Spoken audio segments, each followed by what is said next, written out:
Hello and welcome to this video entitled Your First Rovo Agent in 15 Minutes. My name is Michael Roberts. I'm the Vice President of Sales and Marketing here at SPK and Associates.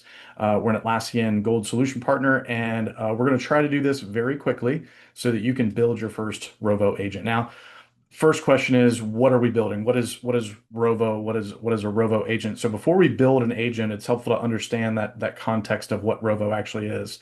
So think of it as like an AI powered teammate that's trained to perform a specific job within your organization. And so it uses Atlassian Intelligence and the Teamwork Graph, which we'll talk about shortly, to understand the context of your project needs, things in Confluence, and other connected systems. And then that enables really three exceptional things to happen. And it'll find information across all of your tools. It'll learn from your organization's knowledge, and then it can act by helping you automate tasks and streamline workflows. So instead of searching across multiple applications like Google Drive or SharePoint, you can simply ask your Rovo agent to do some of that heavy lifting. So I mentioned the teamwork graph. So this is really where I think a lot of the power with Rovo comes. So to understand that, you have to understand the underlying foundation of the Atlassian cloud platform. So Atlassian's AI and overall platform is optimized to support the core principles of the different types of teams on the screen here to help them share and invest in that knowledge that's shared amongst the team and bring the right information in order to plan and track work that everybody needs, but also within context. This enhanced AI is embedded throughout Atlassian's platform and especially in their Rovo agent. So it'll help teams benefit from a personalized AI experience to achieve more or better outcomes wherever they're working and whatever system they're working in. And this is really what makes Atlassian's solution powerful is that teamwork graph. So the Atlassian Cloud intelligent data model that helps you effectively leverage all of the data within your teams to try and help get work done better. And this model Atlassian calls the teamwork graph. It's a unified platform where teams are sharing more information, even without having to do anything other than just doing work. And that allows people to get a more personalized and accurate responses from the work that they do. So the teamwork graph connects all of your work, your teams, your messages, your goals through both Atlassian's solutions and Atlassian tools, along with third-party tools that your company may already be using. And unlike any other knowledge graph that just gathers data, this teamwork graph actually understands the context of these objects, their unique types, and more importantly, how they're related to connecting you to what you do, who you are, how you work, and what's ultimately important to you. And this translates into a more tailored experience across all apps, especially when using Rovo. So let's look at what this means in practice. Now, without the teamwork graph, a simple query to an LLM tool that is connected to some of your systems may be able to give you some valuable output. Input goes in, generic answer comes out. But in this Rovo example powered by Teamwork Graph, you can actually start to see a lot more information being shared, painting a much fuller picture. You get to leverage various tools to address distinct use cases effectively, and that same query, that same prompt, that same question will actually give you a better, more richer response that provides context that other tools and systems maybe haven't.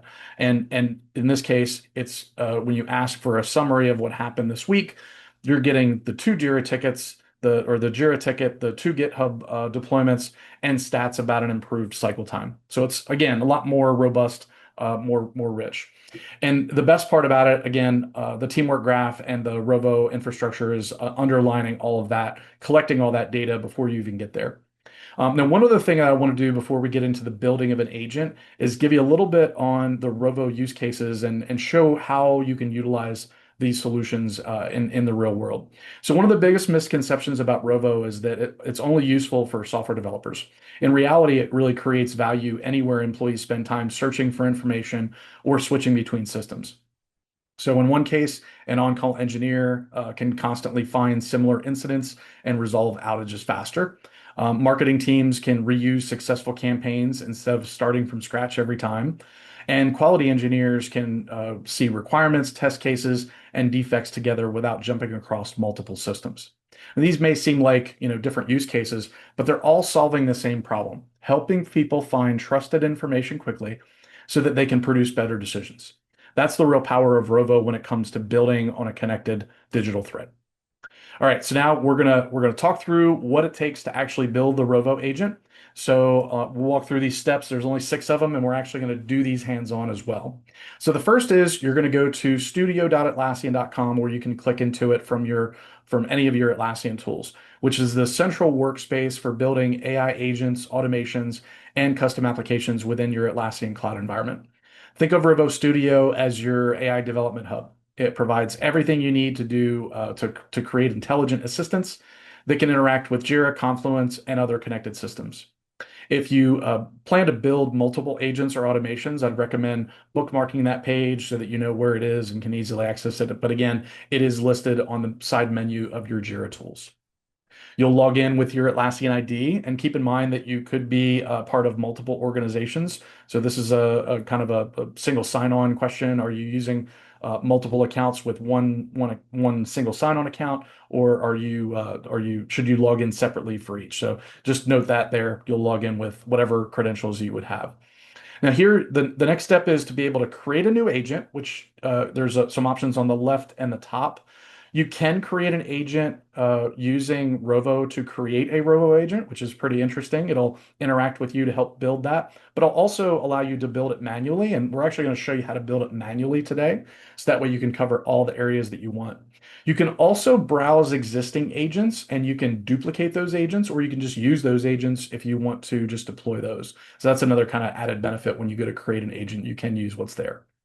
And then from here, you're going to define your agent's purpose and instructions. Now, this is really, really important. You got to start by giving it clear, descriptive information. So like a name, and that name is important so that users immediately understand what the purpose is. And then you have to give it a concise description of what it does. And that real intelligence comes from the instructions that you give. Where they use natural language, how to tell the agent what to do next, how they should behave with users, what tasks it should perform, and what's the most important when people are using that agent. And then finally, create a few conversation starters. So these are bits of information that people can just click on to start a conversation with that agent. The fifth step is to configure the knowledge sources and skills. Now, the knowledge sources are really important because that's where other things live. Obviously, Jira and Confluence are kind of inherently built in, but you could be using Google Drive with Google Docs. You could be using SharePoint sites or Microsoft OneDrive or any number of other types of solutions. So knowledge sources are really important so that Rovo can go and find information in other places. And then the skills are really important. You have to give it, if you want it to do work, you have to give it the skills that it's allowed to do. And we'll talk about that when we do the demo. And then the last is to play in a playground, test your Rovo agent out, iterate on it because there will always be things that you want to add back to it. Hey, don't do this. Hey, I don't like when you do that. So you're going to have to iterate on it, and then you can publish it to a team in a pretty straightforward manner. So let's dive into the demo of actually creating a Rovo agent. All right, when you go into the studio, it's going to provide you with this interface.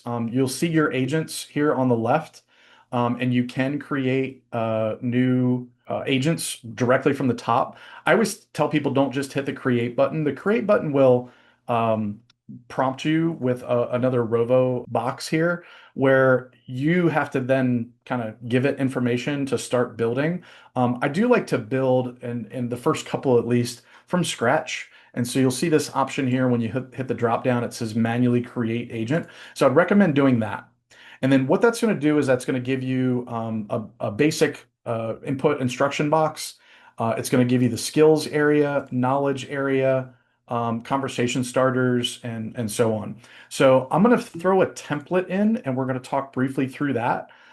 This template I'll make sure is in the YouTube description underneath, so that way you can utilize that really quickly. So again, agent name, you're just going to give it a name that makes sense. You can actually do that up here as well, but you'll do that in the body. And then purpose. There should be a 1 to 2 sentence thing that summarize why this thing exists and who it helps. A longer description, maybe 3 to 5 sentences. And that this should be used for directory listing for when people are trying to figure out what these agents do. The description will actually be very helpful. Instructions, and I always love to use this format. You are a, and then the role, you speak in whatever tone your expertise is in this area. And that format will actually give that AI, this Rovo model, a better understanding of how it should interact with people. The audience, who's going to be using this agent? Is it going to be very technical people? Is it going to be non-technical people? Maybe that dictates how information is shared. And then the workflow. What's the first thing that agent should do when it starts a conversation? And then next and next and next. The output, if you need a certain format for the output, and sometimes it's I'm going to give you information and I need you to provide it in a certain format. So this is very helpful for that. Constraints. These are always great to use because it's uh, what you'll find in the more that you use Rovo, it may start to do things that you don't want it to. So you can actually say, hey, if you don't have this, don't do that. If you don't have this information, say you don't have this information. And it sounds very, rudimentary, but sometimes you want the AI to find a solution. So it's going to keep looking. But if you don't, if it's very binary 0 or 1, you need to tell the agent, hey, don't do that. I don't want you to go down a rabbit hole. And then always do certain things, whatever positive constraint. You can give it some examples. Hey, what would somebody ask and what should you answer? And then a fallback position. If you don't know, say X and then point them to what resource. It could even be a person in the organization. Hey, we don't have a document for this. Let this person know so that they can create that document. And then you can also list the knowledge sources and conversation starters. Conversation starters are great because they'll actually show, it'll start people using it without having to know exactly what to type. Sometimes they get this input box and they don't know what to do. So it'll just give them a couple conversation starters to start.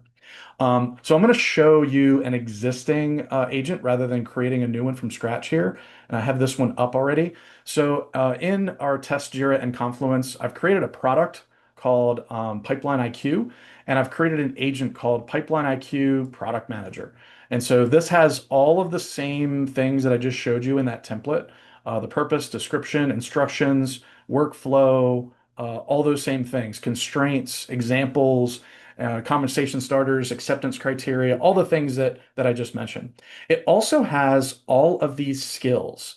And skills are something that when you if you're in a creating a new one, you'll click add skill, and then you'll have all these skills that you can add. And there's ones just for Jira, just for Confluence. You can add them both. There's Bitbucket, Compass, you name it. And this allows the permission for your agent to do certain things in Jira or Confluence or any of those products. So if I want them to be able to update a sprint or get editable fields, I have to give it that skill. If I don't give it that skill, it can't help me in those areas. This is a very common area where people miss. And then they're going, Rovo doesn't work. Well, Rovo doesn't work because you need to give it that skill. This is like think of permissions, right? And then at the bottom is also those what knowledge areas. So you'll see I have selected all organizational knowledge. Custom, you could say don't look at these spaces or pages in Confluence or things like that. And then I can allow it to search the web or not, which is also beneficial if you wanted to go out and find information elsewhere. So I'm going to show very briefly one use case of this particular Rovo agent that I built. So this ticket in Jira has no epic. So I can come in here and click agents and select my pipeline IQ agent. It will create a new session here at the bottom, and I can click into the chat itself and say, can you find what epic this issue should be associated with? And it will come back and look at all the epics, analyze what's in this ticket, try to determine which epic that it goes in, and it will give me an answer. Here's the one that it's recommending. It should be in the pipeline orchestration and standardization. Here's why, and it's actually giving you that. And yeah, let's attach it. Can you associate this issue with that epic? And you should see, because I did give it the skill to edit parent issues, and I'll get a button here to click accept, and it's going to add that parent the work item, and you'll actually see it updated that to the pipeline orchestration and standardization epic. And that's all we have for this demo. All right, and that was creating a Rovo agent. We're going to summarize here with some best practices. So as you begin to build more agents, there's a few best practices that will, I think, really dramatically improve the results that you get. First, be very specific about your instructions. Giving clear guidance is really about what the agent should and should not do consistently, and that'll produce better results. So start with a single focused use case, validate that it works well, and then expand it from there over time. Be intentional about the knowledge sources you connect. More data isn't always better, especially if it's data that's not really helpful or maybe provides some bad information. Use conversation starters to guide users towards the agent's strongest capabilities, making it easier for them to realize the value immediately. And before publishing, test that agent, make sure it's able to answer real questions, make sure that it's actually giving good information, not just ideal scenarios. And then finally, remember that the AI agent isn't a one-time project. As your business process, documentation, and applications evolve, regular review and update to that agent should happen so it continues to provide accurate, relevant, and trustworthy assistance. And that's all I have for you today, and hopefully you'll see how easy it is to build a Rovo agent in just about 15 minutes. Hopefully this gives you a good starting point, but also remember the real value comes from connecting your agent to the right knowledge sources, giving it clear instructions, and then continuously refining it as your business evolves. If you're looking to build more advanced agents, connect Rovo to other engineering tools, or explore how AI can actually accelerate your product development cycle, SPK would be happy to help. Feel free to reach out to us using the contact information in the description, and we'll be happy to have a conversation. If you found this video helpful, be sure to like, subscribe, and follow the SPK and Associates YouTube channel for more practical tips on AI, Atlassian, and engineering transformation. Thanks for watching, and we'll see you in the next video.